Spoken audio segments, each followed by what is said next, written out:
All right, we're back rolling. Another great preview week. What do Yeah. you want to talk about? The production values again, Steve? I think you were messing with me like I sabotaged the 30-second countdown video you have. I don't. No, you know what it was? I thought maybe I had signed in on your thing by accident. I didn't realize that I didn't. But well, the good the good thing is we got a great guest on today to talk about this preview. Buffalo. First of all, we don't lose to Buffalo. Before I say anything else, we don't lose to Buffalo, right? That goes back to the 90s, right? Like, oh yeah, we don't lose to Buffalo, but we got Mike Burton on. There's no we. What do you mean we? I got him on. I want that on record. What, you got Mike Burton on? Yes, I want that on record. I said we have him on. Yes, we. But you want credit for getting him on? Yes. Okay, so you got all right. There you go. I want it I don't know if noted. this or not, but yeah. I want it noted on record. Yes. Don't worry, the powers that be will notice. Okay, Steve, don't worry. So we have Mike Burton on. Obviously, Mike played was a great player at University of Connecticut. Played under Skip Holtz. Were you under Randy too, or? Yeah. So you were under Skip, and my last year was Randy's first year. Oh, okay, your last year was Randy's first year. Yeah.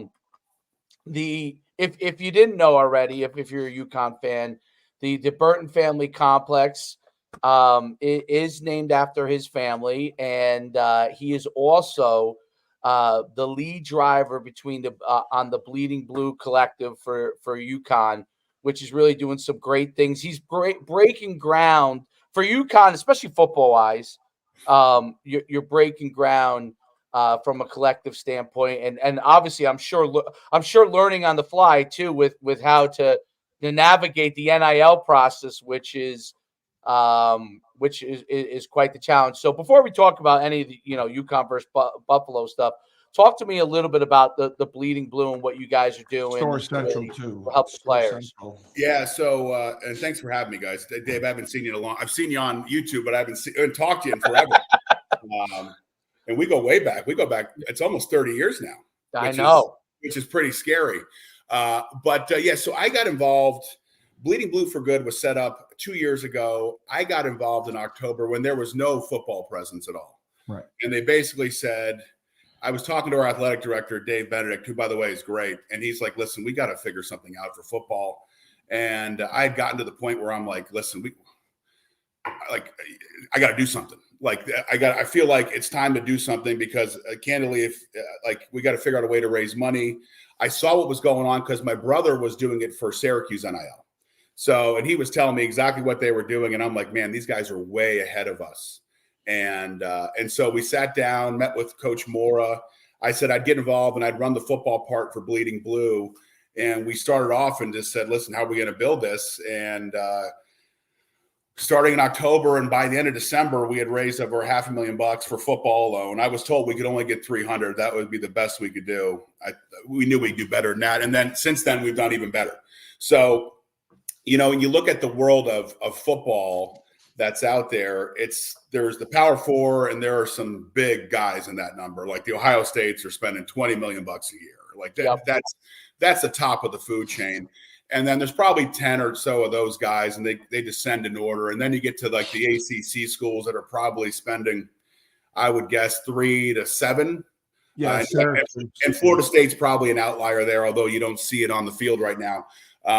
And then to get to the group of 5.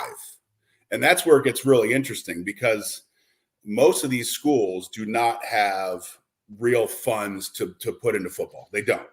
They're struggling financially. They don't have they're not a state university, the majority of them.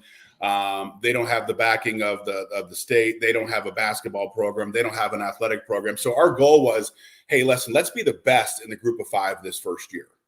Now, there's no way to validate these numbers because the NIL world is just full of blatant lies. That's what you quickly realize. Right. But we feel like we're top 5 for sure. And next year we're starting now for next year. Like it's a year-round thing, but this portal is going to open December 9th. And so we're always taking advantage of what we think is going to be a really good year to show, hey, listen, look at what we put together, look at its impact on the field, and let's if you like it, we can do a lot more of it. And then with revenue share coming to play, hopefully in July of next year, the school can help us too. So we're in an all-in scenario. We're in a prove me kind of state right now where we want to show people, hey, listen, we're here. Like, listen, the record for the last 10 years has not been good. We're not going to hide from it. It's the reality. Right. We want to go. And my goal, when I got involved, I was really clear. Like, the reason I'm doing this is because I want to get to a power conference. Yes. And I realized that the only way to get there is not through basketball winning 30 championships. They've already done that. Like, I'd love to get 3 in a row, but I don't, that's not what's holding us back. It's the fact that our football has not been competitive enough, and we got to make it competitive quickly. And that's what we did with Bleeding Blue, and then Store Central. So that's a non-for-profit. So if you give to that, you can go to bleedingblue.org. It's a tax-deductible contribution. It's great. Those kids, for that money, when we sign a kid up for Bleeding Blue, they got to do charity work in the community.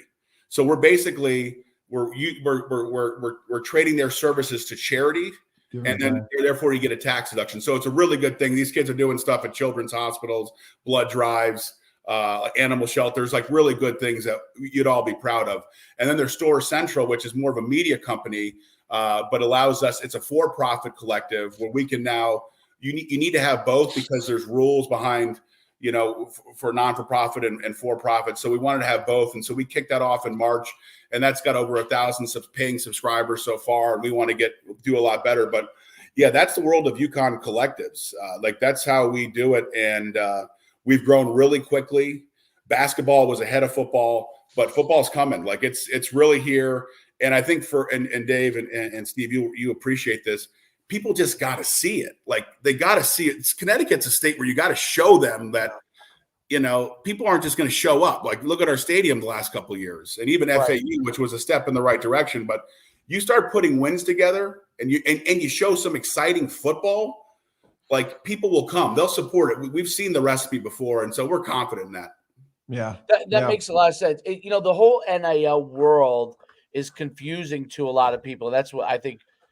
Before we talk about the game, I think it's really important for people to understand from someone that's actually involved in it, how it all works. Because you saw, the headlines from the last couple of days with Matt Sluka from UNLV, like what he was supposed to get, the verbal agreements, and obviously, when someone isn't experienced in business, as a lot of these young kids aren't.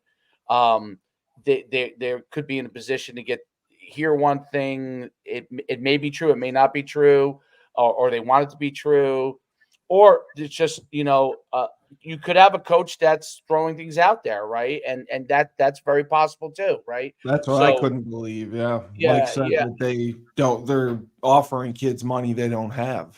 Yeah, and that's right. Terrible to do. Well, talk about how it works, at least from the UConn side, as you know it, if that's all you can speak to, obviously, right? Mm-hmm. So how we do it at UConn, but how does it work? Like, if a player, we're interested in bringing them there, there's a financial compensation that goes into it.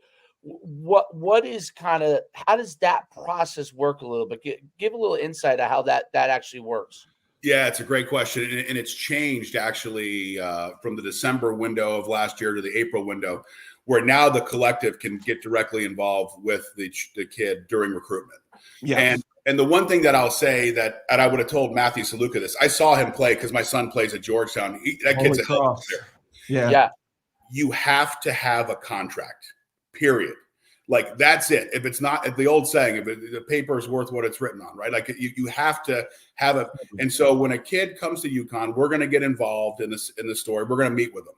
Like, I'm going to meet with them, and there's one other gentleman in the collective that's going to meet with. We're going to sit with them. We're going to talk to the family. We're going to understand what's going on. We'll determine evaluation based upon a lot of factors. Coaching staff is going to talk to us about what's going on. They're intimately involved, and then we'll sit down with them and we'll and then when they get on, we'll come to a number. And then when they get on campus, they will sign a contract. Yeah. Like every one of our players has a fastened contract. We have never missed a payment once. And I think it's really important because the horror stories that I've heard from a lot of the kids that we recruited are terrible. Like I won't say his name because I don't want to put him on the spot, but he was promised a lot of things. And it wasn't like, but he had to get a job during season to pay bills for his family because the school defaulted on the commitment. Didn't come through. Like, I mean, this isn't a kid looking to drive a $1 million car and buy jewelry. Right. This is a kid that wanted to help his mom and his sister pay like some bills so they could use their phones.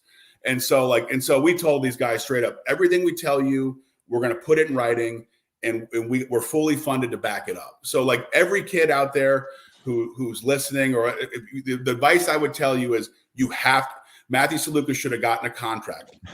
That's it. He should have gotten a contract and said, here are the details with the collective, and that's it. And then, and that's the biggest thing I can tell kids today. It's meaningless without it.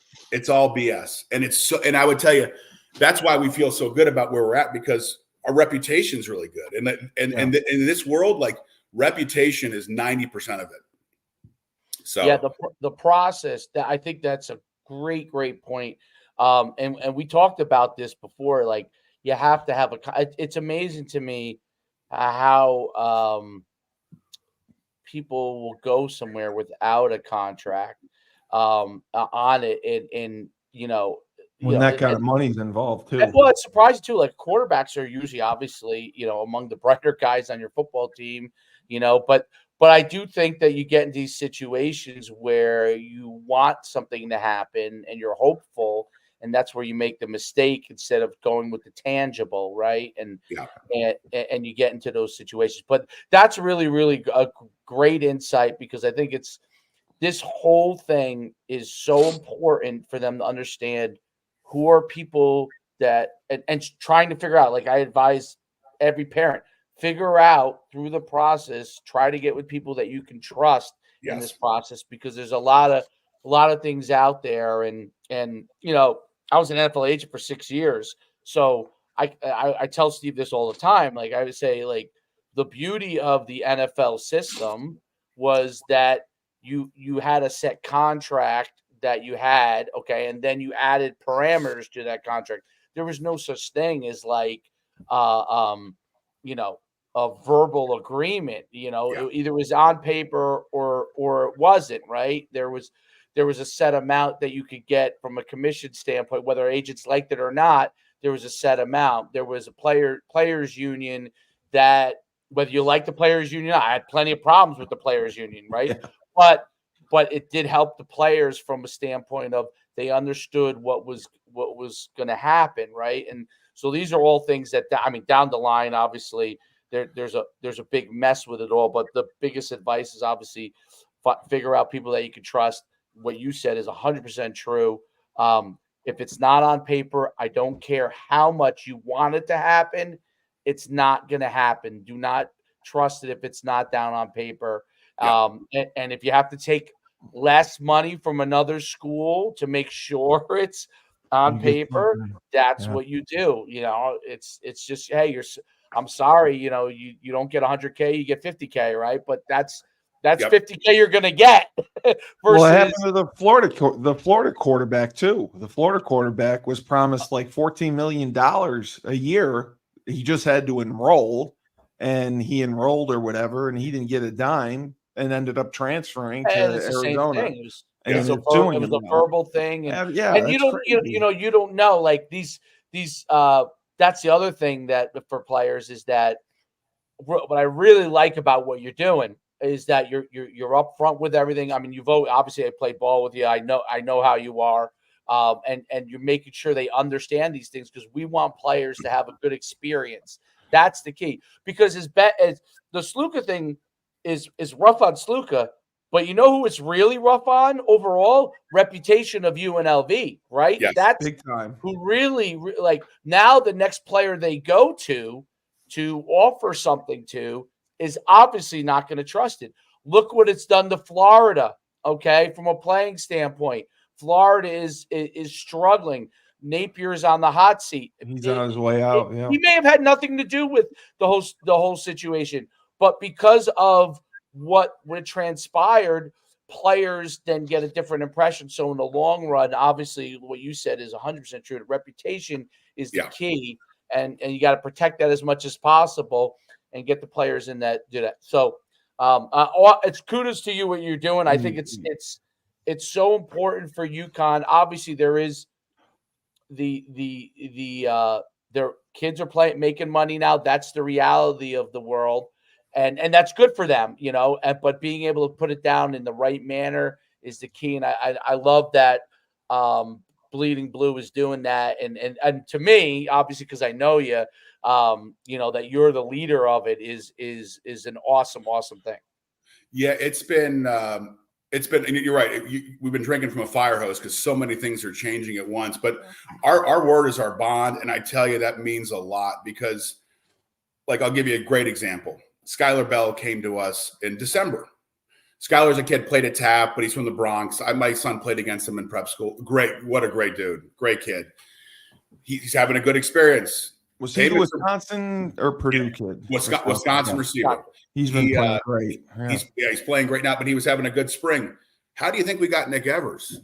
Who talked him into it. If we weren't paying him and we weren't living up to our agreement with him, there's no way a kid like Nick's going to say this is real. So that's why the word of mouth and these kids, and they talk. They talk on the device. They do everything. And that's why it's like, listen, we're playing this. There's no BS with us. We're straight up. We're coming. And by the way, we walk the kid through we have a lawyer who works on our collective. He's great. Right. He's a former West Pointer, went to Purdue. He's just a stud. We walk through every kid. We say, get a representation on there with you. Get your mom on the thing. We're going to walk you through every line on it. It's like a 4-page document. We're not trying to overwhelm them.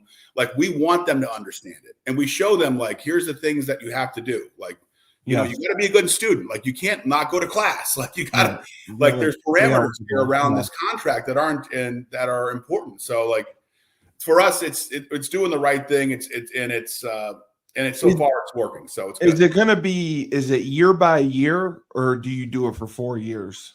No, these are annual deals. It's got to be annual. But this world's about to change again. Revenue share is going to, and they're still waiting on this big legal conflict they've had between former players and the NCAA. I don't know what's going to pass. It's beyond my purview. But I will tell you that every other league you look at, there's collective bargaining, and somehow.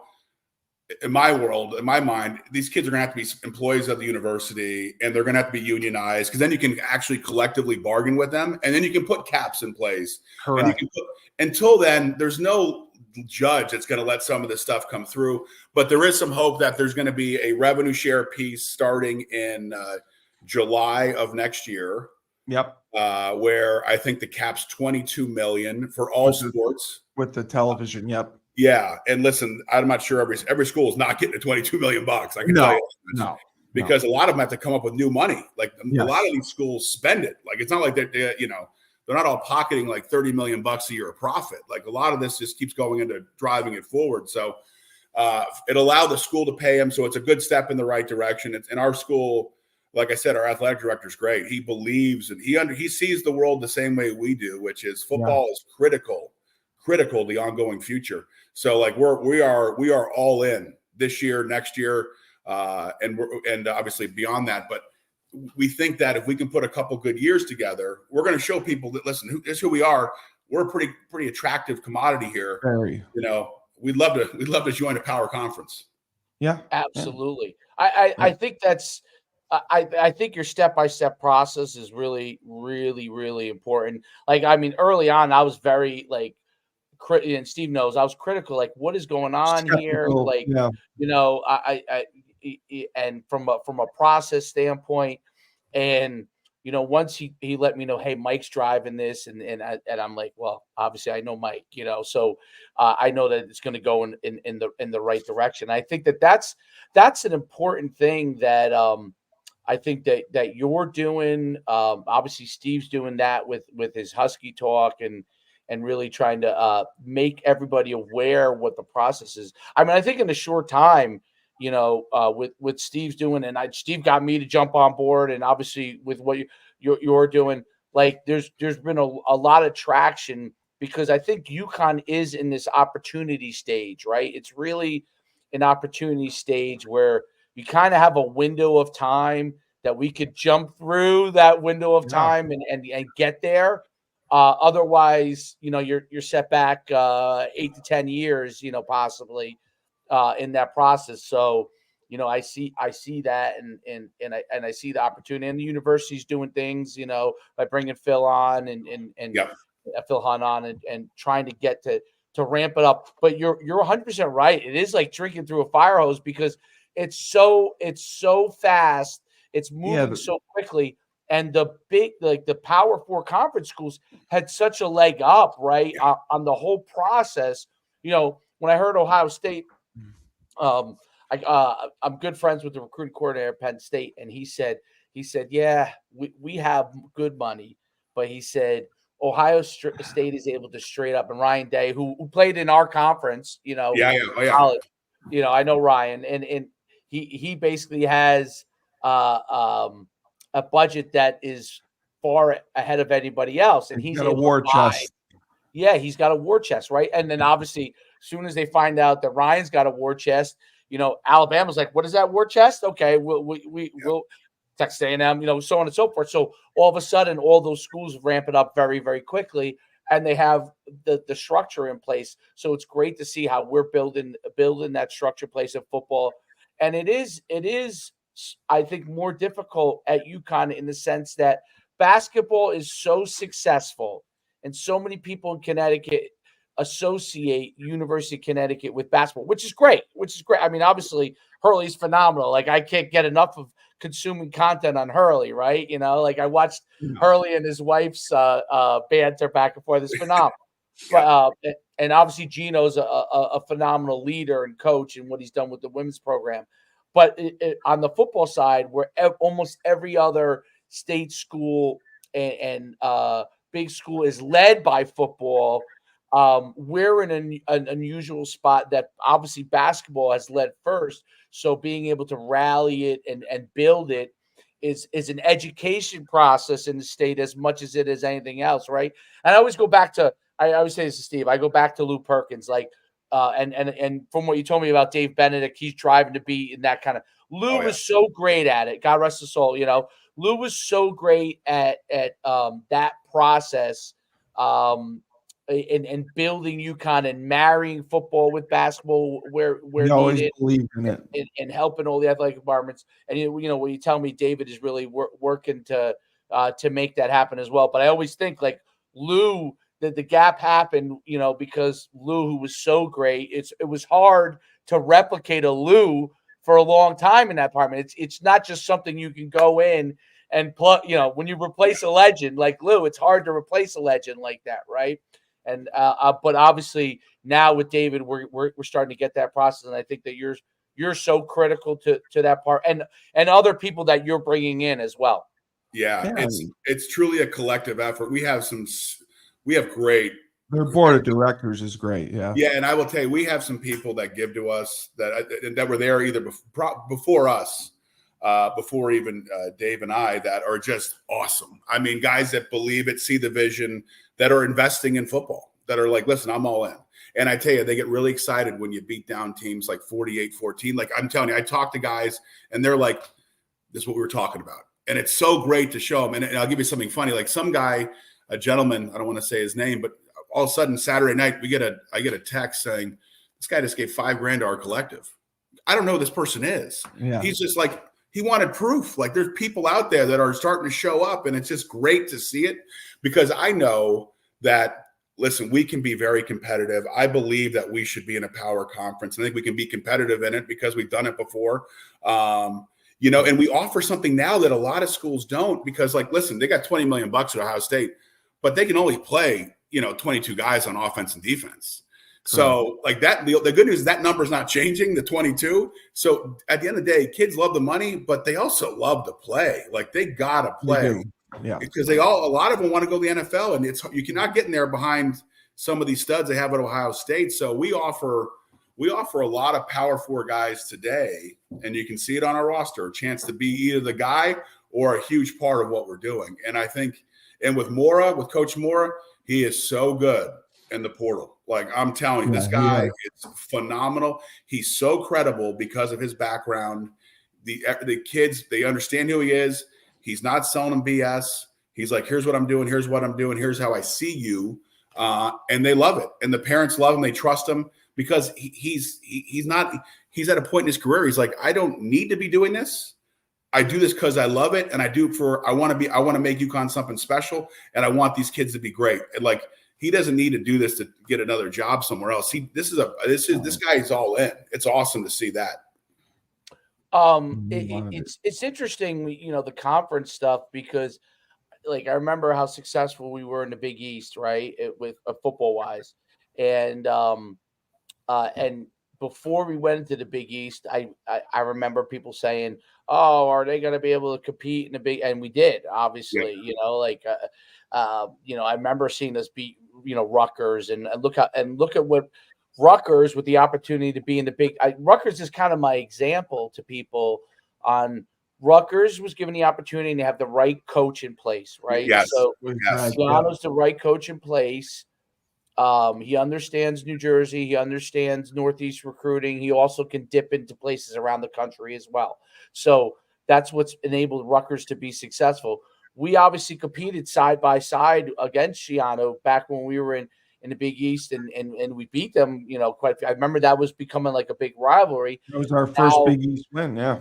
Yeah, and Rutgers is now leveraged. I look at what Schiano's doing now in like his third or fourth year in recruiting. Given the time that he needed, he has one of the top recruiting classes. He's also built his collective up. He didn't have one in the beginning, and he built it up, and he's able to leverage the Big Ten to be able to get more players, and that's why they're starting to do well and they're having success. And to the guys in New Jersey, obviously I live in New Jersey, the attribute to Rutgers and being patient in that process with him and allowing him to do what he has to be able to do, which I see, UConn being able to mirror that. That's, to me, like, hey, if I was a conference like the ACC the ACC seems like a natural fit, but even the Big 12, it's like, hey, UConn's already done this before, okay? Right. Just like Rutgers, if Rutgers was stuck in independent land, they would struggle as well, okay? Oh, yeah. But Rutgers being able to go into a conference because of the aptitude of the Northeast, the same thing with Syracuse, right? Because the aptitude and financial capabilities of the Northeast and the place that we're positioned in, just like Rutgers is and just like Syracuse is, we can go to a whole nother level when given the opportunity. It's really, to me, about opportunity. It's hard for other places around the country because if you come from the middle of America, and you kind of been like, all the resources, let's say, goes to Indiana University, right? Everything goes to it. You don't really necessarily, if you're not directly involved with the Northeast school, you don't understand the overall capabilities that can happen. So as you pull this together, like in 1 year, we get into a conference. This is kind of my old pitch to it on it. You don't realize the resources that Connecticut can garner in the financial capabilities. And I always say this to people, they're like, Connecticut, a lot to offer. People don't really understand, right? What is the resources there? I said, have you ever been to Greenwich? Have you ever been to Darien? Have you ever been to, like David Letterman lives in Darien. Like, so people, where's the biggest financial market in the world, right? New York City. Okay, well, a lot of people live in New Jersey. A lot of people live in Long Island, and a lot of them live in Southern Connecticut. Yeah. That's where that's where they move to, right? So there's huge financial capability, and that's where the biggest financial markets in the world are. And that's where a lot of those people live. They just are looking for the opportunity to be able to have the right situation to give to that, right? And if we get in the conference, that's my pitch for it. If we get in a conference, that's what I think will happen, just like it did with the Big East, but maybe even more so, right? Because NAL is an opportunity for us. And now you can leverage, you're not just leveraging people that have maybe millions of dollars. We're talking billions and billions of dollars. Yeah, you see it the exact way I see it. And I live in Wilton, but my son went to high school at Brunswick in Greenwich. That school has 6 billionaire families. Yeah. 6. That's one school. And so you start to ask yourself, like, and we've made a real conscious. We've had a lot of events in Fairfield County. We've had them in Stanford. We've had them in a couple. We're having a bunch. We had a golf tournament in Greenwich for basketball. Like we are starting to surround the area because it's fertile ground. It's like as much as, and I'm a Fairfield County guy. Like a lot of people down here just don't understand it, and it's because they understand basketball, right? It's in their face. Right. You can't avoid it, but they don't understand football because they've never seen us win. Or they haven't seen us win in 15 years. Consistently, right. Yeah. So, I mean, I'm with you. I think the resources, this state's got a lot of money. So I'm not worried about, like, the people will jump in. We just got to give them a reason to. There's no doubt about it. And it's so interesting. And just because I'm down in New Jersey, like Greg Schiano was from Wyckoff, New Jersey, very, very prominent area financially in Bergen County. And having grown up and him growing up there, the resources that are there in Bergen County, which is right across from New York City. Yep. When he came back as the head coach there, it gave an opportunity. Now, those people who really honestly, and I say this, they don't really care about Rutgers, right? They didn't care about Rutgers. Schiano has made them care about Rutgers. They look at it and go, wow, this is an opportunity, right? Boom, I'll give those people may have gone to Rutgers, but really, Rutgers has had a spotty football past, right? Some, Schiano's had great years, but he's had some rough years too. And now they're like, hey, we believe in this. We're in a conference. And I think that's what I agree with 100%. That's what would happen with UConn. And to me, there's no doubt about it. It's the right people, like ringing the bell on it. It's and keep pushing and not saying when that door closes, like getting the people in the door to understand, like, this is the money that's available in this area, And I just think people don't realize it around the country because Connecticut is a small state. New Jersey is a small state, right? Massachusetts is a large state mass wise, but not population wise, right? People don't realize the overall wealth that is available, right? And I would say, like, okay, let's talk about New Jersey, let's talk about Connecticut, let's talk about Massachusetts. What school is the most prominent, one of the most prominent universities in the world that's in Massachusetts? Harvard. Okay. Let's go to Connecticut. What's one of the most prominent ones in the world in Connecticut?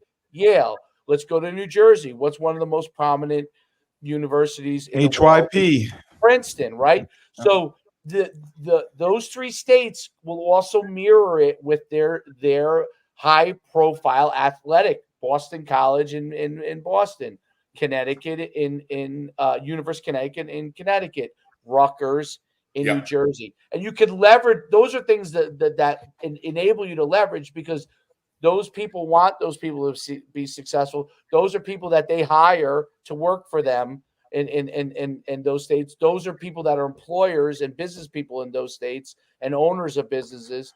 And the people in UConn and Rutgers and Boston College are the same exact thing. They're owners. They work in those businesses, and they're prominent business people, and those people want to see successful things in their state. That's kind of my 2 cents. I guess we could go I guess we could preview the game if that's even as exciting about what we talked about. It's good that we understand now a little bit more about the collective and how it works. Yes. And the process that goes into it. And I had no idea, like Mike was telling me on Husky Talk, that coaches will make agreements or promise kids money that they don't have yet, that they'll have to go out and raise. I think that's insane that they would do that. Tell a kid, I'm going to pay you this. 3 games into the season, they're 3-0 or whatever. And I know Saluka from Holy Cross because I was at Holy Cross. He brought them to the playoffs. He brought them to the championship a couple years ago. He's unbelievable. And to do that to him, that's just criminal. I mean, I just think that's so wrong to tell a kid that if you don't have the money on hand. Oh, we'll get it to you. The check's in the mail, Dave. You need the contract. I come back to it every time. It's just put it on paper. That's why it's the first thing we do. Yeah. Like you can't give them a contract until they get on campus.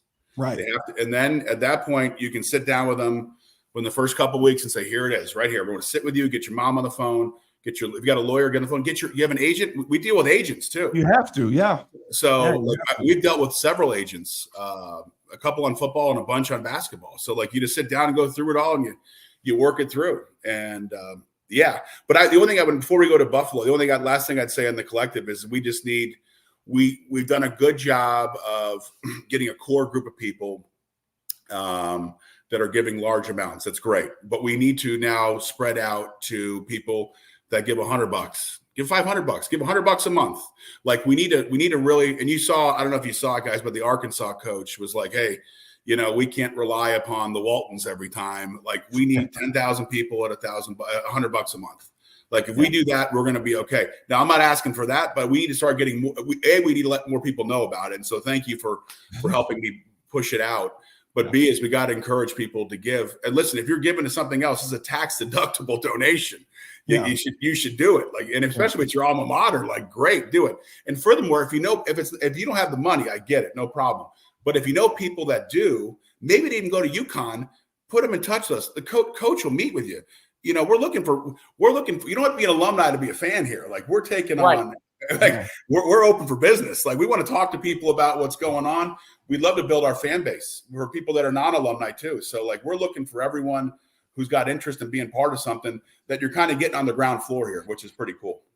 Yeah. And that was the biggest thing too, was knowing about it. Like I talked to several guys, didn't even know we had a collective. So that was big. Now they know, and now they will be active participants in donating. Yeah. So the more we can reach with that, I think it'll make things a lot easier. So you won't have to rely on the 10, 12 people that you have. Yeah, we even bought the logo. So we were the first collective. Like we're trying to be groundbreaking. We're a little crazy. Our Store Central guys. It's me and two other guys. Yeah. And we're all the other guy, the basketball guy. He's more quiet, but he's awesome. Like he does for basketball what I do for football. He's a total stud. And then our executive director. We're like, what is it going to cost to get the logo on the field at UConn? And so we're like, listen, we figured out we were able to get it. It wasn't free, I can tell you that much. But we want to invest. Like let people see it. Like you're going to see that 6 times a year, like 7 times this year, and you're going to see it hit you right in the face. Like we're going to be in your face. We're putting money where our mouth is. So we continue to try to find non-conventional ways. So we were the first collective to ever put their image on the field, which was cool. It got national news. That was worth what we paid for it alone. Yeah, that's incredible. That is definitely a different model. That shows you how important it is. It shows you how important the fundraising element. It's going to be the lifeblood of college football. Obviously, I think eventually, I think you're 100% right that there's going to have to be some level of collective bargaining, some level of employee agreements. I said this. I'm doing so many shows now. I can't remember what show this was, but I said this to somebody that to me, it's no different than the person, like there's a person that's a cashier in like the Husky Co-op store or whatever, right? Like they attend the university and they have a job that they're getting X dollars an hour, right?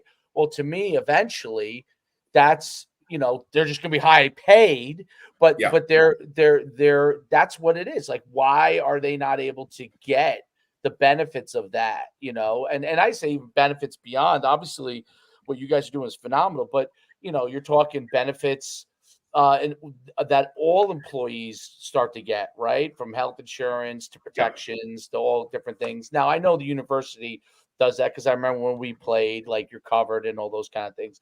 But those extra protections are very helpful, right? You go and you're appearing at a hospital or anything like that. Now you're also protected as an employee because you're doing this work and this charitable work, and you go out and God forbid somebody trips walking through the hallway or something like that in the hospital, right? You're protected on all those kind of things, and I think in the long run, that's really I nominate you to be in charge of the NCAA's new group on getting the collectives done right. No, Mike I nominate you, Mike, for that. You're not. I don't think you want the extra work, but no. I just worried about you. My whole job is UConn Power Conference. Well, he's got to go to Georgetown too every now and then. Yeah, that's the other thing too. Which my whole life is like conflicted. Driving to DC, Georgetown games, and I do some crazy things to get to many games as possible. You'd be shocked. That's unbelievable. All right, let's talk a little bit UConn versus Buffalo. First of all, love when Buffalo comes to town. Yes, the schedule I think is beneficial to UConn this year. Very favorable, very beneficial. Gives us a lot of great opportunities. It also gave us a lot of great opportunities, other than the first game, to really get the transfers, because we have a lot of them and a lot of young new guys too, to really get their feet wet and be able to get opportunities for potential success if we take advantage of it, which I think we've done in the last few games, including the loss to Duke. I thought, I got in here and that, even though we lost to Duke and we could have won that game, I looked at it like we were on the right track there. Like we competed really well. Duke's actually had a lot of success in the last few years, even though I know it's a new coach, but their coach is a famous, well-known coach, Manny Diaz. So it's not like that's, you're getting in some guy who isn't. I thought they played well there. And then obviously the 2 wins that are sandwiched outside of that, they played really well. And last week, which Steve wants to see, the run game really was going in a great direction. Not just the running backs, but obviously Evers ran well. Yeah, he did. So I really think. So what do you think coming up here for Buffalo? We're going to see. I guess should I forward it to you, Steve, first, since I know. Yeah, I think so. I think so. Yes, I would like. I would like it to be forwarded to me. Okay. I liked Nick Evers' efficiency last week. He only had to throw 14 passes. He was 9 of 14. He did a great job protecting the ball. He ran well. He's very, very efficient. And I mean, he impressed me. I told you I'm not the biggest RPO guy, but he's definitely improved on his running RPOs. I love the running backs. I just think they have stud running backs with I think Robinson's the freshman, Cam obviously, and then Mel Brown. I think they got 3 good running backs, and then there's Victor Rosa as well. Skyler has been incredible. He's been such a dynamic addition. He's a big play threat. He's averaging 23 yards a reception. And it was good to see TJ Sheffield get involved more. And he had a good game against whoever we played last week in FAU. He had 7 catches. So I like that. I told you the 3-3-5 scared me defensively, but they are starting to figure it out. They're getting a little more pressure on the quarterback. They had a couple sacks. Steve, are you just saying that because Mike's on here? No, I heard him before. He was very negative on the 3-3-5. I said, Mike, you can always count on me to I gotta get a second. No, I'm just teasing you, Steve. I'm just teasing. I don't like the. I do not like the 3-3-5. I do not like it. But Mike was correct when he told me it's not really a 3-3-5. There's always going to be a 4 down, and he is correct. I'd like to see them disguise their blitzes a little bit better, so they don't know where they're coming from. And I love their tight end. I love their tight end, the big German. I think he does a great job. Whether they use him as from the sniffer or they use him, he can run routes pretty well. He's a big bastard, and I think he is essential in their passing game too. But I like I said, I don't like being in the gun all the time. That's the only thing that concerns me, because as Joe D corrected me, I don't think that you can throw in the Northeast when in Rentschler Field in late October, November, when it's windy and bad weather. I want to be able to get in the eye. I want to be able to run some power. I want to run some counter. I want to run some play action. That's all. That's how you know you're old, Steve, by the way. Listen, you're back to 1995, man.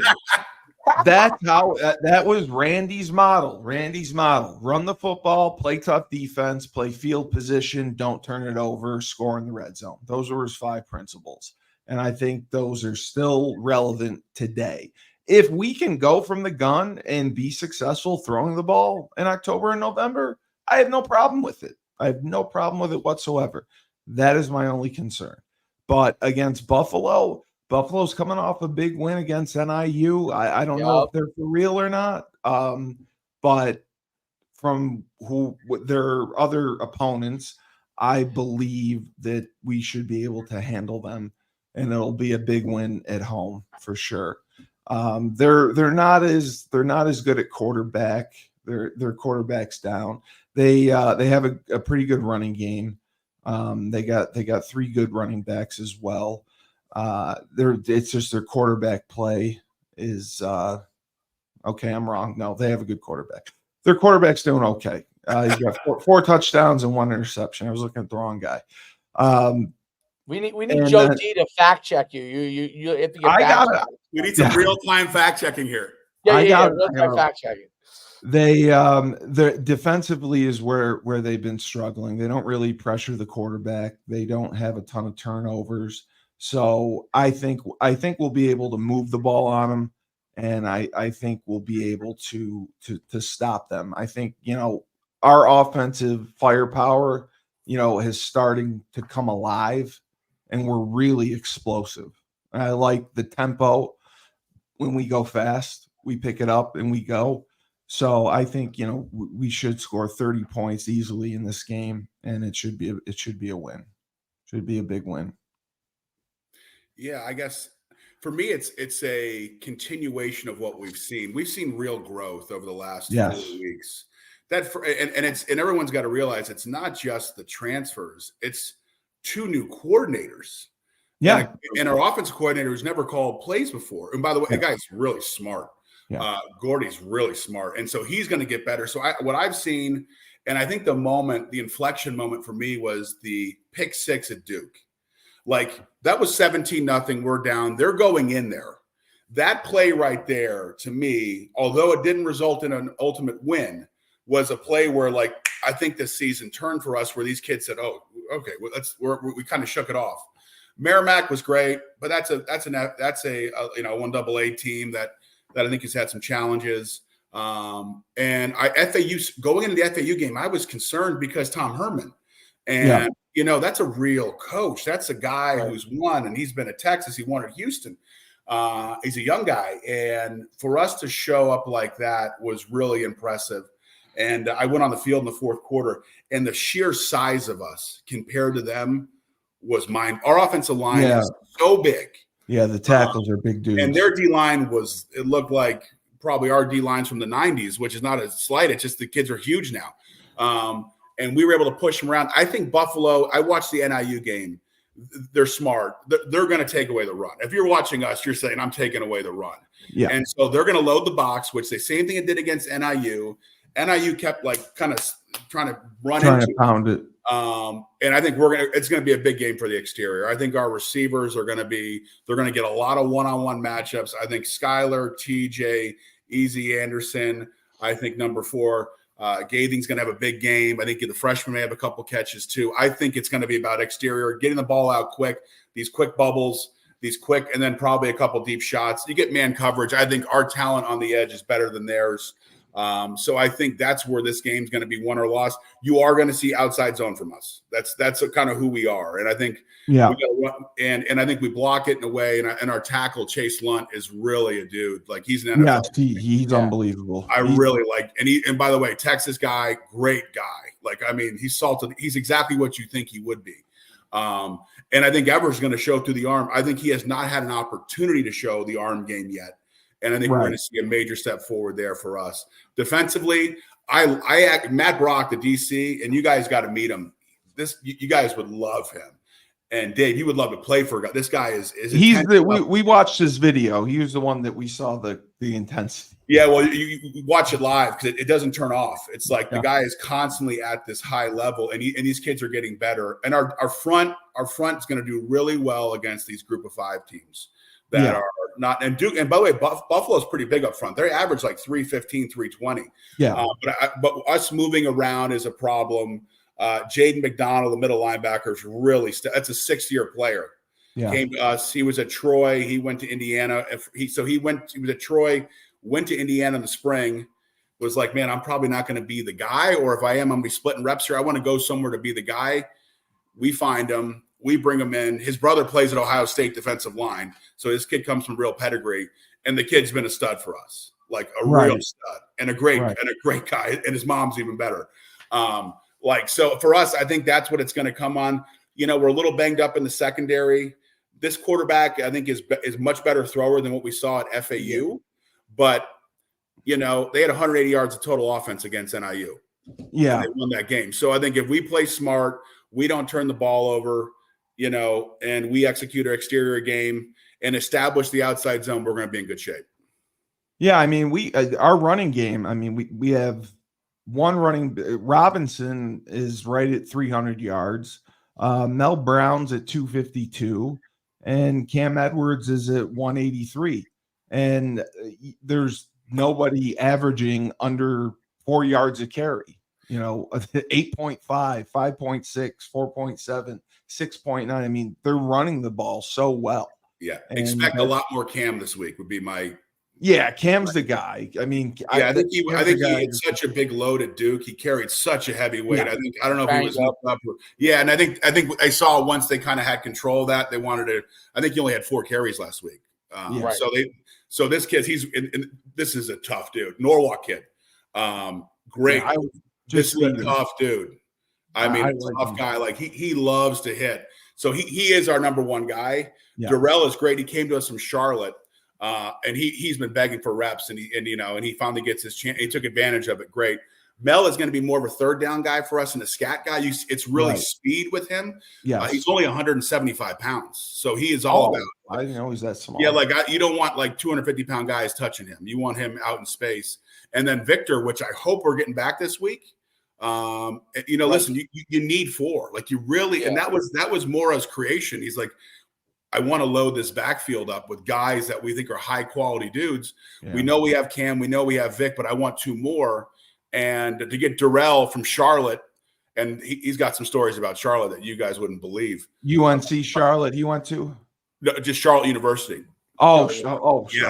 Okay. Problems you mean at Charlotte University? I didn't know that. Yeah. I didn't know they had football. Yeah, I think, and we got another kid from Charlotte too, a lineman, Tank Green. So there's some interesting stories there. So you get a backfield like that, you can wear on these dudes. And the story no one talked about last week, and as a former lineman, I want to bring it up, is our left guard was out. And so we rotated 2 guys in. The kids played great. So we're getting our interior even more depth, which is awesome. So I feel like if we can, you follow the Skip Holtz plan, Dave, if you remember those days. Yes, plan. Follow that plan, we're going to be all right here. Yeah, and we're 6.5-point favorites. I mean, I would take us. I still would take us. The defensively, I think is gonna be the key, because we've been explosive offensively the last few weeks, which has been really good. But defensively is the key, and if our secondary can hold up, I always thought the first game was just a bad matchup for our secondary in the first game. Big Ten team's gonna have a certain level of speed, and you know how it is in stretching the field. It's not that someone has to be a lot faster, you just have to be a little bit faster and you could explode, right? But since those games, we're comparable speed-wise in the secondary to everybody. So that should not be no longer an issue, even though we're banged up a little. But speed, that's always the hardest thing, I think, defensively, when you get into the secondary matching up with wide receivers is the level speed. But we should be okay in all those areas. And I think that means, and can Buffalo run against us? I don't know that, size-wise, we should be in really good shape from that standpoint. And then offensively, I think that what you talked about with Nick Evers, I think that's the whole key to everything. I think we'll run the ball well. I think Skylar Bell, I mean, I love his playmaking capabilities. The other guys have done really well in the last couple of weeks. I think if he can get rolling, obviously he had battled back from an injury. The first week was the concussion. I didn't know it at the time, because I was very critical of it. But I just think that it was a tough matchup week one for us. And now seeing how we're progressing, if he can really, we open it up and give him the opportunity to run and throw, leverage the things that he does really well, and get the ball to the playmakers and then pound it when we need to, I think we're going to have a good opportunity. Because one of the things I always think that we could always get at UConn, and I just maybe think it's where we're situated, is offensive linemen. I always thought that we could get offensive linemen. We always develop them well. Well, where do offensive linemen like to go to school too is a thing. Like, I think offensive linemen like to go to a place like UConn. It's attractive to them. Yeah. Have obviously gone to school there. It has, you could get city amenities if you want to 25 minutes down the road, but you're also in really the middle of nowhere, right? And although it's built up from the time we were there, it's unbelievable what they've done. It's like a little city now, but you can get away from things. And I always thought that linemen like that, both offensive and defensive linemen. I think they like that. And I think that you're in a corridor between Massachusetts, Connecticut, New Jersey, Pennsylvania, and you could dip into Ohio and New York State to get linemen that a lot of times may not get as heavily recruited because some of those schools will go have gone other places. Some of those kids may go to Penn State, right? Some of those kids may have gone to Ohio State, but you're still getting top tier guys in the offensive line. And I think that that's one of the things that I'm starting to see with our offensive line and defensive line as they're starting to come around, that physicality is a big thing. I always think recruiting wise, like, if the day that we can't get offensive linemen in UConn is the day that maybe we don't have a program. Because when I first came there, I couldn't believe the size of the offensive linemen that we had, between Pat Walsh at 6'9" and Sherrard Joseph, who was 6'7". Like, you look at these guys, obviously, you were a physical guy. Steve's a physical guy. Like, the guys that we were able to get were real physical guys, big guys, who could move, by the way, who were athletes. Tavar Kloss, and you could get those at UConn. And I think as we start to continue to leverage that, it's going to be hard, because I think that the coach Buffalo has, he's a very good coach. Pete Lembo has been around. He's an excellent coach. Ball State. He was at Lehigh. I believe he might have even recruited me back. I mean, he might have been a young guy back then when he was first started coaching.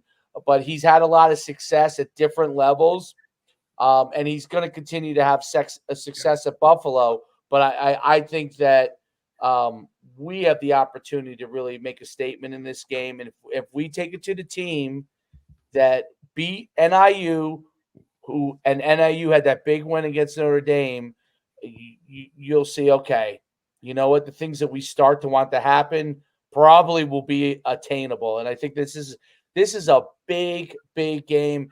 And like I said, Buffalo is one of those teams that even if they're having a good record, UConn always has pride in taking it to Buffalo. We gotta be a MAC school, and we beat them in the International Bowl in 2009. I can't even remember the last time we played them, but we've always had success against Buffalo. Yeah, and we gotta put it on them. We played them, Dave, when you were playing. Yes. And then my senior year, they had gone Division 1A. Yes. And that was our program's first Division 1A win, was against Buffalo in '99. Correct. We beat them 23-0. Yep. Yeah, this is it. And I like their coach, and I think his comments were pretty telling about us this week. He talked about, he basically said there's 100 new, I put on the film, it's like 100 new people in stores. So we're not going to creep up on them. They're fully aware of what's coming. I think the FAU performance and just running for that many yards, and I think even more importantly, just beating people up like that. It got them on their guard, but their D line's big enough. This is one of these games that I agree we should win. If we screw around, we turn the ball over, we make mistakes, we let a couple big plays happen, we could be in trouble. But I get the strong sense that Coach Moore, and I was in the locker room after the game last week, and his comments were perfect. It wasn't like, hey, we just killed this team by 30, great win. It's like, guys, we're not here for just this win. We're here for a lot more. We got to win the next one. We're not losing at home. We did what we were supposed to do. And he really keeps it level. And so I feel like if we all we got to do is just keep getting better every game. And Temple, by the way, had a tough game last night against Army. So we got, I'm not looking ahead to them, but we got to get to this bye week. We got to try to get to this bye week 4-2. Absolutely. I see in the schedule, there's a range of wins. I mean, but this is a team that could win 8, maybe 9 games. It's amazing for me to say that. And you know what? If you're winning that amount of games, maybe you win those other ones that maybe you quote unquote shouldn't win, right? And I think that Wake Forest is going to be, if we're rolling, that's going to be an opportunity. That's a game that most people would think, hey, are we going to be able to beat Wake Forest? But Wake Forest is good, but they're a beatable team. And the rest of the schedule, then you get to the point where, you get to have a game with your brother, right? Yeah. Syracuse, where for bragging rights. Like, that's what we want to get to. We want to get to the point where we're having a great year. We get to that Syracuse game. That's for bragging rights, right? Yeah. Like, it's no longer, wait, is this Jim Boeheim versus Jim Calhoun? No, this is UConn football versus Syracuse football. This is it's a big game. And Syracuse, they had a great hire. The coach they hired is he's a great coach. He has great, Northeast connections. Obviously, he's from New Jersey, in that New Jersey area, especially that Philly side of New Jersey, where he has those huge connections there. So I think that also becomes a battle from a recruiting standpoint for some of the players in the Northeast, especially, in areas where obviously with the transfer portal, you're nationally recruiting, you're obviously looking at different things, but you start to also be able to battle for some of those Northeast players too. Yeah. Important. Yeah. It's all there in front. It's kind of, not that I'm a predictor of games here, but this is kind of where you thought. I think if you looked at the schedule objectively, FAU, I think, was a toss-up going into the year from the outside perspective. But, right. I mean, this is kind of where we all said this is probably where it's going to be. We all hope for better, and but I thought 6 over under. And I thought 8 was definitely possible. Yeah, and you can fact check that one. Well, before we jump off, we need before we jump off, we need prediction scores here, right? So last week, I don't remember. I think I had maybe a 10-point prediction or something like that. High score, I think I had a 30 to 21. I was off a little bit in each direction. But we got to get a prediction. I think who was most accurate? I think Steve, you might have had the biggest. I was, yes. Yes, which is good. That's why you run Husky Talk, because you get you. I was reminding you, yes. I will always brag about when I'm right, just so you know. That's exactly I'm not humble. So you get to go last on the score then today. You get to go last on the score. Should I go? I should go first, since I only had a 9-point win basically last week. So I'll go first. I think UConn's going to score well against them. I'm going to go with a similar prediction to last week. I think it's going to be 27-21 UConn. Okay. Now that might piss off the gamblers, right? Because it's 6.5. So I guess I'm almost it's. But I think it's going to be a right around. I think UConn's going to be right around. I think the gamblers have the kind of the number right. It's going to be a 6-7 game. Yep. So, all right, Mike, it's on you. What are you thinking? I think it's Nick Evers, TJ Sheffield, Skylar Bell coming out party. I think we win 38-20. I think we score. I think they're going to be formidable, and I think it's going to be a tough first half. I think we're up by 7 at halftime, and we pull away late. We wear them down. Perfect. That's awesome. 35-17. All right, so wait, so you got an 18 points, both 18-point spread. I mean, Steve, you can't pick the same exact spread amount as Mike's pick. Can you go 36? Okay, I'll go 35-10. There you go. All right, good. I'll go 35-10. 35-10. Their quarterback throws maybe 1 touchdown a game. I think we'll stop their running game. And I think that if Mike is correct and our passing game explodes, I'd love to see Evers have a 300-yard game like Fignano had against Merrimack. He threw for a bunch. Let Nick come alive. Let him go. I want to see Cam Edwards feed him. Just feed him and let him run. Let Robinson run. And the rest will take care of itself as long as they don't turn it over. Well, Steve, if you win again, then you get to go last again. So that's the benefit. There's no benefit prizes that get handed out other than you get to go last. I want the baseball cards. Can I get the cards? Oh, you can get hey, I got lots of football cards for you. Send me the football cards. Yeah. I get you like a Stump Mitchell 19, Stump Mitchell 1990. You know what I mean? He's getting a Tim Tuffle special, you know. Tim Tuffle. That was an awful picture. That's great. I think the good thing is, Steve, here's the progress, right? We now have 3 wins for UConn on the vote. So that to me says that we're really moving in direction. There's no skepticism. We think that UConn now is moving in the right direction, which I think we're all pretty darn excited about. Well, I uncorrectly predicted they would beat Maryland, but did you predict? Yes. Well, Steve, here's what I do expect this. I expect UConn to go 11-0 on your 12-0 on your prediction. That I definitely expect. There's no doubt I expect them to go 12-0. So for that, I'm going to turn for that you should actually get 1 or 2 more extra parking passes. Yes, I want the parking pass. Yeah, and I should have to park way back on the airstrip as far away as possible. Yes, yeah. I will let Phil know. Hey, Dave, are you going next week, Dave, as well? He can't go. These next 2 weeks, my kid has games on Saturday. So I think you said maybe. And then after this, though, I'm good. So after these next 2 games, I think the rest of our games are Sundays. So I should be good. But these next 2 weeks, my games are Saturday. Okay. So okay. Yeah, we'll go after that. So after that, I'll definitely be up. So I'm gonna come up because I want to bring him with me too. So yeah, let me know when you want to come. We'll hook you up. All right, perfect. That sounds great. All right, Steve, I'll let you do your outro because it just makes me laugh every time. So go ahead. Well, it's just true. It's just great. About in life, we're not settling. When life gives you lemons, we don't want to make lemonade. We take 2 oranges, throw them back at life.